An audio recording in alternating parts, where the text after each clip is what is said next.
நான் already loan வாங்கி வச்சுருக்கேங்க. ஆல்ரெடி டிஃபால்டர் இருக்கேன். இஎம்ஐலாம் கட்ட முடியல. லோன கட்ட முடியாதனால இப்போ எங்கேயுமே எனக்கு லோன் கிடைக்க மாட்டுது. சிபில் ஸ்கோரும் தாறுமாறா எனக்கு இறங்கியிருக்கு. என்ன பண்ணுதுன்னே தெரியல. அப்படி ஒரு சூழ்நிலை இருந்தீங்கன்னா, வணக்கம் ஜிகே வித் ஜேகே சேனல் மூலம் வரவேற்கிறேன். இதுக்கு மேலே என்னால் சமாளிக்க முடியல. எக்கச்சக்கமான பிரச்சனையில மாட்டிக்கிட்டேன். ஒரு முட்டு சந்தில மாட்டின மாரி இருக்கு. ஏற்கனவே ஒரு ஹோம் லோன் போயிட்டுருக்கு. அதுவே வட்டி கட்டி வட்டி கட்டி மாள முடியல. இருக்கிற பர்சனல் லோன் ஒன்று வாங்கி வச்சுட்டேன். அதுவும் என்னால் கட்ட முடியல. என்ன பண்ணுதுன்னே தெரியல. அப்படி ஒரு சூழ்நிலை இருந்தீங்கன்னா, உங்களுக்கான ஒரு வீடியோ தான் அது. இந்த வீடியோ பொறுத்த வரைக்குமே ஒரு குறிப்பிட்ட ஒரு பேங்கை பற்றி தான் பார்க்க போகிறோம். ஒரு ஃபினான்ஸ் கம்பெனியை பற்றி தான் பார்க்க போகிறோம். இவங்க என்ன லோன் தராங்க? வெறும் பர்சனல் லோனா? கிடையாது. இவங்க பர்சனல் லோனும் தராங்க. உங்களுக்கு பேலன்ஸ் ட்ரான்ஸ்ஃபர் லோனும் தராங்க. லோன் அகைன்ஸ்ட் ப்ராப்பர்ட்டி லோனும் தராங்க. ஹோம் லோனும் தராங்க. மகளிர் சுய உதவி குழு சொல்லுவாங்க இல்லையா? லோனு. அந்த லோனை தராங்க. இது இல்லாமல் நிறைய லோன்லாம் இருக்குது. அது லிஸ்ட்டு பெருசாக போயிட்டே இருக்குது. ஸோ அப்பேற்பட்ட ஒரு லோன் ஆப்பை தான் இன்றைக்கி நம்ம பார்க்க போகிறோம். ஒரு வேளை உங்களுக்கு இந்த கடன் பிரச்சனையில் நீங்கள் மாட்டிகிட்டு இருந்தீங்கன்னா, என்ன வழினே தெரியல பாஸ், விழி பிதுங்கி இருக்கேன்ற ஒரு சூழ்நிலை இருந்தீங்கன்னா கவலைப்படாதீங்க. இந்த வீடியோ முழுசாக பாருங்கள். கண்டிப்பாக உங்களுக்கு யூஸ்ஃபுல்லாக இருக்கும். அதுக்கு முன்னாடி ஜேகே சேனல் இது வரைக்கும் நீங்கள் சப்ஸ்கிரைப் பண்ணி பக்கத்துக்கு பெல்லைக்கான ப்ரெஸ் பண்ணி ஆல் ஒரு ஆப்ஷன் போடுங்க. இது போல் நீங்கள் செய்யும்போது நாங்கள் அப்லோட் வீடியோஸ் நோட்டிஸ் உங்களுக்கு பிரயோஜனமாக்கும். இந்த வீடியோ உங்களுக்கு பிடிச்சிருந்தா ஃப்ரெண்ட்ஸுக்கு ஷேர் பண்ணுங்கள். நான் தெளிவாக லைக் இருந்தேன். மறக்காம லைக் பண்ணுங்கள். இவங்க யாருன்னு பார்த்தீங்கன்னா எல்என்டி ஃபைனான்ஸ். எல்என்டி ஃபைனான்ஸ் பொறுத்த வரைக்குமே எல்என்டி ஃபைனான்ஸ் பிளானட் லோன் ஆப்னு ரிலீஸ் பண்ணியிருக்காங்க. 4.5 ஸ்டார் ரேட்டிங்கில் இது இருக்குது. ப்ளே ஸ்டோரில் போய் இந்த ஆப்பை நீங்கள் டவுன்லோட் பண்ணிங்கன்னா ஓப்பன் ஆனே பார்த்தீங்கன்னா அலோஸ் கேட்குது. அலோஸ் நீங்கள் கொடுத்த பிறகு பர்மிஷன்ஸ் கேட்குது. பர்மிஷன்ஸ் கொடுத்துட்டிங்கன்னா அலோஸ் மறுபடியும் ஒரு அலோஸ் கேட்குது. இதெல்லாம் படிச்சுக்குங்க. நான் கொஞ்சம் ஃபாஸ்ட்டாக போகிறேன். என்ன அலோஸ் கேட்குது, ஏன் கேட்குறாங்க, இதெல்லாம் நம்ம கேட்கணும் கேள்வி. அதனால் இதெல்லாம் பார்த்துட்டு உள்ளே போனீங்கன்னா லாங்குவேஜஸ் கேட்குது. லாங்குவேஜஸ் சூஸ் பண்ணிக்கோங்க. கன்ஃபார்ம் நீங்கள் கொடுத்த பிறகு மொபைல் நம்பர் வருது. மொபைல் நம்பர் நீங்கள் கேட்குது. மொபைல் நம்பர் நீங்கள் கொடுத்த பிறகு ஓடிபி வரும். ஓடிபி வந்த பிறகு பின் நம்பர் நீங்கள் எம்பின் நம்பர் நீங்கள் கிரியேட் பண்ண வேண்டியிருக்கும். அதை நீங்கள் கிரியேட் பண்ணி முடிச்சிட்டிங்கன்னா ப்ராடக்ட் ஃபார் யூ போட்டு 2 வீலர் லோன் தராங்க.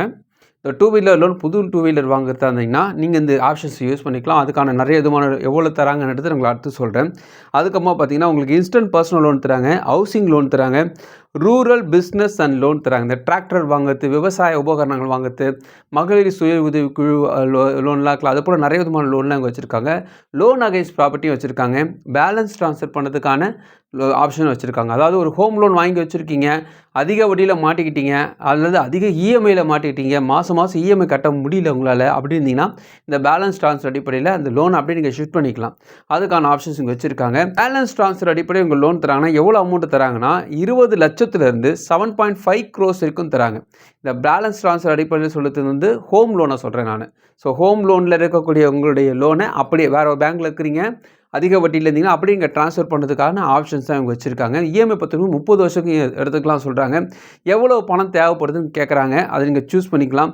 அதுக்கப்புறம் சேலரி எம்ப்ளாயி, செல்ஃப் எம்ப்ளாயி கேட்குறாங்க, ஃபர்ஸ்ட் நேம் லாஸ்ட் நேம் கேட்குறாங்க, இமெயில் ஐடி கேட்குறாங்க, டேட் ஆஃப் பர்த் கேட்குறாங்க, பேன் கார்டு நம்பர் கேட்குறாங்க, மொபைல் நம்பர் கேட்குறாங்க, என்ன சிட்டியில் இருக்குன்னு கேட்குறாங்க. இவ்வளோ தான், ஜஸ்ட் பேசிக்கான டீட்டெயில்ஸ் தான் ஃபஸ்ட்டு கேட்குறாங்க. அதை கொடுத்த பிறகு அவங்க கான்டாக்ட் பண்ணி எந்த லோன் எங்கே இருக்குது, இப்போ உதாரணத்துக்கு நீங்கள் வேறு ஒரு பேங்க்கில் வச்சுருக்கீங்களா, அந்த லோன் என்ன டீட்டெயில்ஸ் எல்லாமே கேட்பாங்க. அதுக்கப்புறமா உங்கள் கிரெடிட் ஸ்கோரை செக் பண்ணிவிட்டு பேலன்ஸ் ட்ரான்ஸ்ஃபர் அடிப்படையில் மாற்றத்துக்கான விஷயங்கள் என்ன, இவங்க என்ன சார்ஜஸ் போடுவாங்க, இவங்க என்ன வட்டி போடுவாங்கன்னு ஷேர் பண்ணிப்பாங்க. அதுக்கப்புறமா இஎம்ஐ பிரிச்சுக்கிறத பற்றி நீங்கள் பிளான் பண்ணிக்கலாம். ஸோ இது வந்து பேலன்ஸ் ட்ரான்ஸ்ஃபர் அடிப்படையில் தருது. இன்ஸ்டன்ட் பர்சனல் லோனுக்கு கிட்டத்தட்ட இதே விஷயம் தான் கேட்குறாங்க. எலிஜிபிலிட்டி செக்னு ஒரு ஆப்ஷன் வருது. அதை பார்த்தீங்கன்னா அவங்களை first name, last name, middle name எல்லாமே கேட்குறாங்க. மேரிட்டல் ஸ்டேட்டஸ் கேட்குறாங்க, டேட் ஆஃப் பர்த் கேட்குறாங்க, மொபைல் நம்பர் கேட்குறாங்க, மேலா ஃபீமேலாக கேட்குறாங்க, ஆதார் நம்பர் கேட்குறாங்க, பேன் கார்டு நம்பர் கேட்குறாங்க. எல்லாமே செக் பண்ணுவாங்க. இந்த பேன் கார்டு நம்பர் வேலிடேட் பண்ணுறதுக்கு டைம் எடுத்துப்பாங்க. உங்கள் நேமை கரெக்டாக போட்டிருக்கீங்களா, உங்களுடைய பேன் கார்டோட நேம் மேட்ச் ஆகிருக்கா அல்லது மிஸ் மேட்ச் ஆகிருக்கா, இது எல்லாமே பார்ப்பாங்க. ஸோ அது வேலிடேட் பண்ணுறதுக்கு டைம் எடுக்கும். அது பண்ணி முடிச்ச பிறகு இமெயில் ஐடி செக் பண்ணுவாங்க. ஸோ இமெயில் ஐடி கொடுத்த பிறகு கரண்ட் அட்ரஸ் கேட்பாங்க, எம்ப்ளாய்மெண்ட் டைப் கேட்பாங்க, சேலரி எம்ப்ளாயி, செல்ஃப் எம்ப்ளாயி கேட்பாங்க, என்ன படிச்சிருக்கீங்க, ஆனுவல் இன்கம் எவ்வளவு, உங்களோட வீட்டுக்கு எவ்வளோ கொண்டு போகிறீங்க, ரெண்டலில் இருக்கிறீங்களா, ஹோன் ஹவுஸில் இருக்கிறீங்களா, எல்லா விஷயத்தையும் கேட்குறாங்க. எவ்வளோ அமௌண்ட் உங்களுக்கு தேவைப்படுது கேட்குறாங்க. நீங்கள் என்ன செக்டாரில் இருக்கிறீங்க, என்ன இண்டஸ்ட்ரியில் இருக்கீங்கன்னு கேட்குறாங்க. ரெசிடென்ஷியல் டைப் கேட்குறாங்க, தனியாக இருக்கிறீங்களா, ஃபேமிலியாக இருக்கிறீங்க, எல்லா விஷயத்தையும் கேட்குறாங்க. ஸோ எல்லாமே படிச்சுட்டு நீங்கள் டேர்ம் அண்ட் கண்டிஷன்ஸ்க்கு ஒரு ஆப்ஷனை நீங்கள் கொடுத்துட்ட பிறகு உங்களுக்கு லோன் ஆஃபர் இங்கே காட்டுறாங்க. ஸோ எல்லா பேசிக் டீட்டெயில்ஸ் தான் இங்கே கேட்குறாங்க. கொஞ்சம் விலாவரியாக டீட்டெயிலாக கேட்குறாங்க. இதுக்கு ஒரு கேல்குலேட்டரும் கொடுத்துருக்காங்க. நீங்கள் செக் பண்ணி பார்த்துக்கலாம். எனக்கு இவ்வளோ அமௌண்ட் வந்தால் அதுக்கு என்ன இஎம்ஐ போட்டால் எவ்வளோ வட்டி வரும், வட்டிக்கு எவ்வளோ இஎம்ஐ பிடிப்பாங்க மாதம் எல்லாமே நீங்கள் தெரிஞ்சுக்கலாம். ஸோ லோன் எவ்வளோ தராங்கன்னா இன்ஸ்டன்ட் பர்சனல் லோனை பொறுத்த வரைக்குமே 50,000 25 லட்சம் வரைக்குமே லோன் ஆஃபர் பண்ணுறாங்க. இஎம்ஐ பொறுத்த வரைக்குமே 12 மாதம் 60 மாதம் வரைக்கும் இஎம்ஐ பிரித்து கட்டிக்கலாம் சொல்கிறாங்க. ப்ராசஸிங் ஃபீஸ் பொறுத்த வரைக்குமே அதிகபட்சம் 3 3%க்கும் போடுவதாக சொல்கிறாங்க. எல்என்டி ஃபைனான்ஸை பற்றி நான் கொஞ்சம் ஸ்பீடாக தான் சொல்லியிருக்கேன். இப்போ நம்ம தெளிவாக ஒன் பை ஒன்னாக பார்க்கலாம்.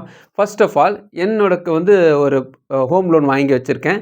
ஹோம் லோனில் அதிக வட்டி கட்டிகிட்ருக்கேன். இஎம்ஐயும் அதிகமாக கட்டிகிட்ருக்கேன். சமாளிக்க முடியாமல் இருக்கேன். அதாவது மாதம் 20,000 கட்டிகிட்டு இருக்கேன். என்னால் முடியல. என்னால் ஒரு 15,000 தான் கட்ட முடியும். வட்டியும் அவங்க அதிகமாக போடுறாங்க. என்ன பண்ணலாம் அப்படின்னீங்கன்னா, அப்பேற்பட்டவங்களுக்கான ஹோம் லோன் ட்ரான்ஸ்ஃபர் பண்ணுறதுக்கான ஆப்ஷன்ஸ் இவங்க வச்சுருக்காங்க. ஸோ நான் சொன்னேன் இல்லையா, அந்த டீட்டெயில்ஸ்லாம் நீங்கள் கொடுத்துட்டிங்கனாவே அவங்க வந்து கான்டாக்ட் பண்ணி உங்களோட டீட்டெயில்ஸை அவங்க வாங்கிப்பாங்க.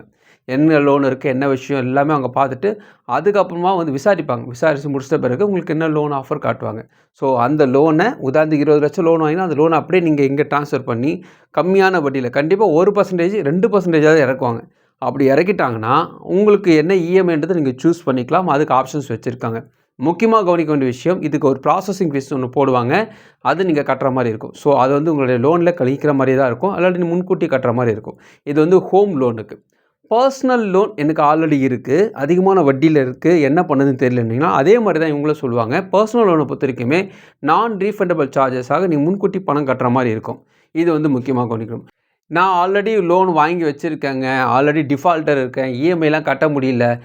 லோனை கட்ட முடியாதனால இப்போ எங்கேயுமே எனக்கு லோன் கிடைக்க மாட்டேது. சிபில் ஸ்கோரும் தாறுமாறாக எனக்கு இறங்கியிருக்கு. என்ன பண்ணுதுன்னே தெரியல. அப்படி ஒரு சூழ்நிலை இருந்தீங்கன்னா உங்களுக்கு இருக்கக்கூடிய கடைசி வாய்ப்பு என்னென்னு பார்த்தீங்கன்னா, loan against property. Loan against ப்ராப்பர்ட்டின்றது அடமான கடன்ங்க. உங்கள் பேர்லேயோ அல்லது உங்கள் அப்பா அம்மா பேர்லேயோ அல்லது ஹஸ்பண்ட் ஒய்ஃப் பேர்லேயோ வீடு இருந்துச்சுன்னா நீங்கள் அடமான கடன் போட்டு வாங்க முடியும். அதுக்கான ஆப்ஷன்ஸ் இங்கே வச்சுருக்காங்க. என் பேரில் இல்லைனா ஓகே, அப்பா அம்மா பேரில் இருந்துச்சு எப்படி தருவாங்க கேட்டிங்கன்னா அதுக்கு ஆப்ஷன்ஸ் வச்சுருப்பாங்க. ஸோ உங்கள் அப்பா அம்மா வந்து அது ஒப்புதல் கொடுக்கணும். வீடு அடமானம் வச்சு வாங்கிறதுக்கு என் பையன் வந்து இஎம்ஐ கட்டுவான்றது அவங்க ஒப்புதல் கொடுத்தாங்கன்னா நீங்கள் அந்த அடமான கடன் வாங்க முடியும். உங்கள் சகோதர சகோதரிகள், உங்களுடைய பிரதர்ஸ் சிஸ்டர்ஸ் யாராக இருந்தாலும் அதுக்கு அவங்க வந்து நோ அப்ஜெக்ஷன் சைன் பண்ணணும். அப்படி இருந்தீங்கன்னா இந்த அடமான கடன் மூலமாக பணத்தை வாங்கி உங்கள் கடனை அடைச்சதுக்கான வாய்ப்பு இருக்குது. இது ஒரு முக்கியமான ஆப்ஷன்ஸ். இதுக்கு சில டேர்ம் அண்ட் கண்டிஷன்ஸ்லாம் இருக்குது. அதாவது உங்களுடைய நிலத்தோடைய வேல்யூ எவ்வளவு, அது பட்டா இருக்கா இல்லையா, அந்த வேல்யூ வச்சு தான் உங்களுக்கு எவ்வளோ கிடைக்குன்னு சொல்ல முடியும். இது வந்து முக்கியமான கவனிக்கணும். அடமான கடனை அது பேஸ் பண்ணி தான் இருக்கும். ஸோ டிஃபால்ட்டில் இருக்கிறவங்களுக்கு இந்த ஆப்ஷன்ஸ் இருக்குது, மிஸ் பண்ணிக்காதீங்க. ஸோ இது முக்கியமாக கவனிக்கணும். ஹோம் லோன் இருக்கவங்களுக்கு பேலன்ஸ் ட்ரான்ஸ்ஃபர் அடிப்படையில் உங்களோட இஎம்ஐ கம்மியாக கட்டுத்தா இருந்தாலும் சரி, வட்டி கம்மியாக தேவைப்பட்டாலும் சரி, அதுக்கு நீங்கள் ஆப்ஷன்ஸ் வச்சுருக்காங்க. இது இல்லாமல் மகளிர் சுய உதவி குழு லோன் தராங்க. ஒரு 4 பெண்களாக சேர்ந்து நீங்கள் இந்த லோன் வாங்கிக்கலாம். அதுக்கு நீங்கள் ஒருத்தர் மாற்றி ஒருத்தர் சூரிட்டி போட்டுக்கணும். ஸோ அதுதான் வந்து மகளிர் சுய உதவி குழு 1,30,000 லோன் ஆஃபர் பண்ணுறாங்க. இஎம்ஐ கம்மியாக தான் இருக்கும், வட்டியும் கம்மியாக தான் போடுறதாக சொல்லியிருக்காங்க. ஸோ 18% பெர் ஆனம் அப்படின்னு போட்டிருக்காங்க. அதுக்கு என்ன விஷயம்னு நீங்கள் டேரெக்டாக போனால் தான் தெரியும். ஸோ அதனால் எல்லா விதமான ஆப்ஷன்ஸும் இவங்க ஒரே ஒரு ஆப் மூலமாக வச்சுருக்காங்க. இப்போ இந்த ஆப் மூலமாக நான் விண்ணப்பிக்கலாமா கேட்டிங்கன்னா, ஆப் மூலமாக உங்கள் பேசிக் டீட்டெயில்ஸ் தான் கேட்டிருக்காங்க. உங்கள் பேசிக் டீட்டெயில்ஸ் கேட்ட பிறகு அதுக்கப்புறமா உங்களை விசாரித்து உங்கள் வீட்டுக்கு வந்தோ அல்லது உங்களுக்கு கால் பண்ணியோ உங்களை நேரில் வர வச்சோ அல்லது உங்கள் அங்கே எக்ஸிக்யூட்டிவ்ஸ் வந்து உங்கள் வீட்டில் வந்து விசாரிச்சுட்டு அதுக்கப்புறமா தான் உங்கள் லோன் ஆஃபர் உங்கள் டீட்டெயில்ஸ்லாம் உங்களுடைய டாக்குமெண்ட்ஸ்லாம் வாங்கிட்ட பிறகு அப்புறமா தான் ப்ரொசீட் பண்ணுவாங்க. ஸோ எல்என்டி ஃபைனான்ஸுடைய லோன் ஆப் மூலமாக நீங்கள் லோன் வாங்கலாம். அதுக்கான ஆப்ஷன்ஸை அவங்க சின்னதாக கொடுத்துருக்காங்க. வெறும் பேசிக் டீட்டெயில்ஸ் தான் கேட்குறாங்க. ஸோ அது பேசிக் டீட்டெயில்ஸ் மூலம் நமக்கு எவ்வளோ கிடைக்குன்னு வச்சு நீங்கள் தெரிஞ்சுக்கலாம். இல்லைங்க நான் டேரெக்டாக போய் வாங்கிக்கலாம், டேரெக்டாக போய் வாங்கினாலும் சரி அல்லது வெப்சைட் மூலமாக எனக்கு விண்ணப்பிச்சாலும் சரி இதே விஷயந்தான். என்ன கேட்டிங்கன்னா அவங்க டேரெக்டாக வந்து உங்களுடைய டீட்டெயில்ஸை பார்த்தா தான் சட்டுன்னு முடியும் வேலை. உங்களுடைய ஆதார் கார்டு, பேன் கார்டு, உங்களுடைய பேங்க் ஸ்டேட்மெண்ட் எல்லாமே ரெடியாக எடுத்து வச்சிட்டிங்கன்னா உங்களுக்கு லோன் ஆஃபர் என்னென்னு காட்டுவாங்க. ஸோ நீங்கள் பேலன்ஸ் ட்ரான்ஸ்ஃபர் பண்ணுறதா இருந்தாலும் சரி, அடமான கடன் போட்டா இருந்தாலும் சரி, பர்சனல் லோன் பேலன்ஸ் ட்ரான்ஸ்ஃபர் பண்ணுறதா இருந்தாலும் சரி, எல்லா விதமான லோன் ஆப்ஷனுக்கு இந்த ஆப்ஷன்ஸ் தான் வச்சுருக்காங்க. ஸோ லோன் ஆப்ன்றது ஒரு வழியாக தான் அவங்க யூஸ் பண்ணியிருக்காங்க. ஸோ உங்களுடைய பிரச்சனையிலேருந்து வெளியே வரதுக்கான ஒரு ஆப்ஷனாக தான் இந்த எல்என்டி ஃபைனான்ஸை பற்றி உங்களுக்கு ஷேர் பண்ணியிருக்கேன். இவங்களோட டேர்ம் அண்ட் கண்டிஷன் வெப்சைட்டில் கொடுத்துருக்காங்க, படித்து பாருங்கள். விருப்பம் இருந்தால் ட்ரை பண்ணி பாருங்கள். இந்த வீடியோ உங்களுக்கு பிடிச்சிருப்பாங்க நினைக்கிறேன். உங்கள் ஃப்ரெண்ட்ஸுக்கு ஷேர் பண்ணுங்க. பிடிச்சிருப்பாங்க. மறுபடியும் பார்க்கலாம். வணக்கம்.